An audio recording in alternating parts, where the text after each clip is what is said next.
சூப்பரான சிம்பிளான டேஸ்டியான நெத்திலி ஃபிஷ் கறி எப்படி பண்ணலாம்னு சொல்லி தான் பார்க்க போறோம். வாங்க வீடியோக்குள்ள போகலாம். நம்ம நெத்திலி கறி ரெடி பண்றதுக்கு ஸ்டவ் ஆன் பண்ணி ஒரு பாத்திரம் அடுப்புல வச்சிருக்கோம். பாத்திரம் நல்லா சூடாகட்டும். இப்போ பாத்திரம் நல்லா சூடாயிடுச்சு. கொஞ்சமா ஆயில் சேர்த்துக்கலாம். இப்போ கடுகு கொஞ்சம் சேர்த்துக்கலாம். கூடவே 1/4 டீஸ்பூன் வெந்தயம் சேர்த்துக்கலாம். கடுகு வெந்தயம் வெடிச்சிட்டு கூடவே சின்ன வெங்காயம் சேர்த்துக்கலாம். கருவேப்பிலை நல்லா மிக்ஸ் பண்ணி விட்டுக்கலாம். கூடவே 2 பச்சை மிளகாய் கீரி சேர்த்துக்கிறோம். இப்போ இந்த வெங்காயத்திலேயே ஒரு 1/4 டீஸ்பூன் அளவு மிளகாத்தூள் சேர்த்துக்கலாம். கொஞ்சமா மஞ்சள் தூள். இது நல்லா அரிசிக்காம ஸ்டவ் ஸ்லோவில் வச்சு நல்லா வதக்கி எடுத்துக்கணும். இப்போ நல்லா வதங்கிடுச்சு. இது கூட ஒரு தக்காளி கட் பண்ணி சேர்த்துக்கலாம்.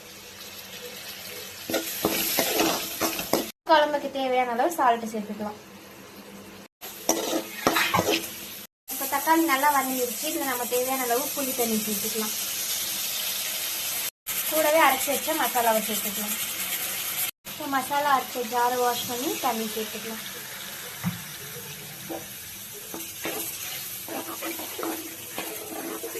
ரொம்ப சிம்பிளான குயிக்காக எப்படி நம்ம ஒரு ஃபிஷ் கறி பண்ணலான்ற மெத்தட் தான் இது. ரொம்ப டேஸ்டியாக இருக்கும்னா இன்னும் கூட கொஞ்சம் நம்ம தண்ணி சேர்த்துக்கலாம். ரொம்ப திக்காக இருக்கு.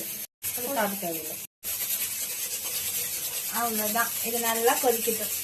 நம்ம குழம்பு நல்லா கொதிச்சுட்டு இருக்கு. ஸோ இந்த ஸ்டேஜில் வந்து நம்ம ஃபிஷ் எல்லாம் சேர்த்துக்கலாம். நெத்திலி மீன் ஒன்று இதில் காட்டு. ஓகே, அவ்வளோதான். ஃபிஷ் போட்டு ஒரு 3 to 4 மினிட்ஸ் குக் ஆனால் போதும். ஃபிஷ்ஷு சீக்கிரமாகவே வெந்துடும். அதுக்கு மேலே விட்டால் ரொம்ப ஒரு மாதிரி உடஞ்சி போயிடும். உனக்கு இந்த கறி பிடிக்குமா? ரொம்ப ரொம்ப இஷ்டம். எனக்கு இஷ்டம். எத்தனை இஷ்டம்? எனக்கு வல்லே இஷ்டம்.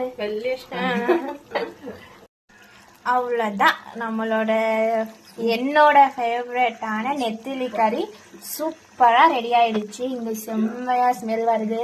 இது நான் இப்போ டேஸ்ட் பார்க்க போகிறேன். மம்மி குழம்பு ஊற்றுங்க. ஆஹா, அடா.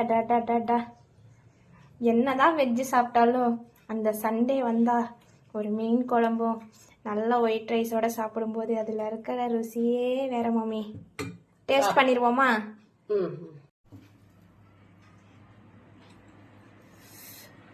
நல்லா சூடா இருக்கு.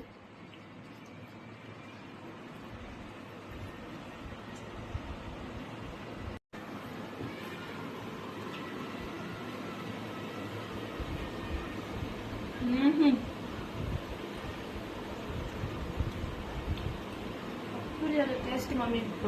சீரியஸா தேங்க்யூ மம்மி. தேங்க்யூ. செம்மையா இருக்கு. அது மீன் கூட வேணாம். குழம்பு அவ்வளோ டேஸ்ட். மீன் வேண்டாமா? அப்ப வச்சிரு. மீன் ஒரு 3 மினிட்ஸ் தான் குக் ஆச்சு. பாரு எவ்வளோ சூப்பராக குக் ஆயிருக்கு.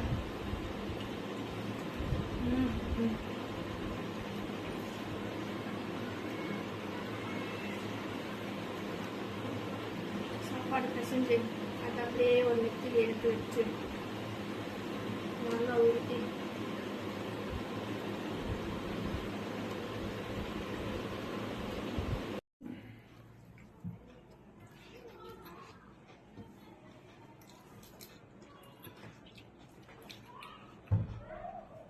கடவுள் ஏன்டா நெத்திலி எவ்வளோ டேஸ்டாக கிடச்சிச்சு.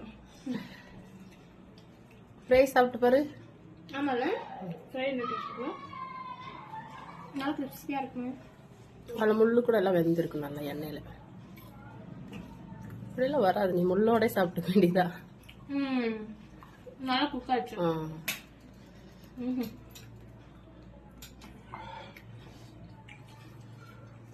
நீ இப்படி டேஸ்டாக இருந்தால் டெய்லி உன்னே கேட்க வேண்டியதாக இருக்குங்க. அப்புறம் வெஜிடபிள்ஸ் எல்லாம் என்ன ஆகும்? நீங்களும் போய் சாப்பிடுங்க. பாருங்க. இந்த வீடியோ பிடிச்சிருந்தா லைக் பண்ணுங்க, ஷேர் பண்ணுங்க, கமெண்ட் பண்ணுங்க, மறக்காம சப்ஸ்கிரைப் பண்ணுங்க.